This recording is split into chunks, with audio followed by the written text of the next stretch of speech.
केला असं म्हणणं तुला सगळ्या विचार केला असं नाही मला. मी आज वैष्णवीच्या घरी जाऊन आले. गेल्यानंतर एकदम निशब्द आहे, काय बोलायचं कळत नाहीये.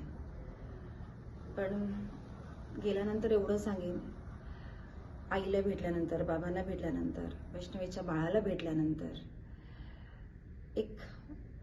एक मनात एक चलबिचलता आली आहे की काय कळे ना की कशा पद्धतीने एक्सप्रेस हो. बिलकुल बघून जाऊ नका.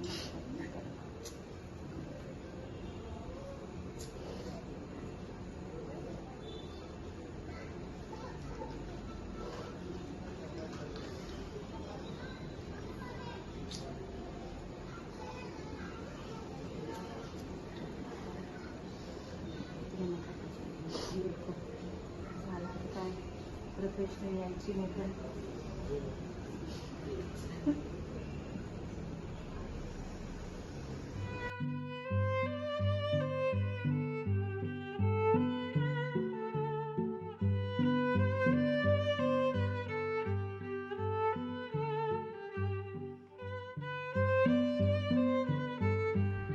मला एवढं नक्की कळत आहे की वैष्णवीला न्याय मिळाला पाहिजे.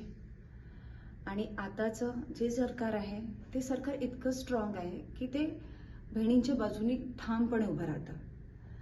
त्यामुळे मी स्वतःहून खात्रीने सांगते की ह्याच्या पुढे वैष्णवीसारखे कुठल्याही स्त्रीला आत्महत्या करण्याची वेळ येणार नाही आणि आली पण नाही पाहिजे.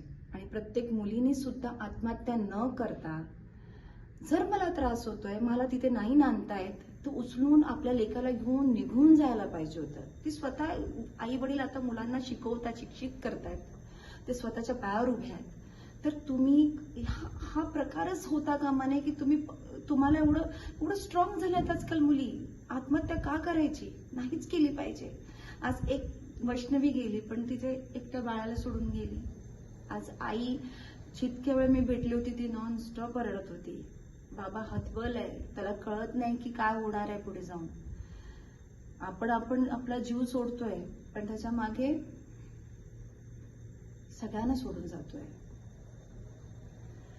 त्यामुळे नक्कीच वैष्णवीला न्याय मिळालाच पाहिजे आणि तो मिळणार.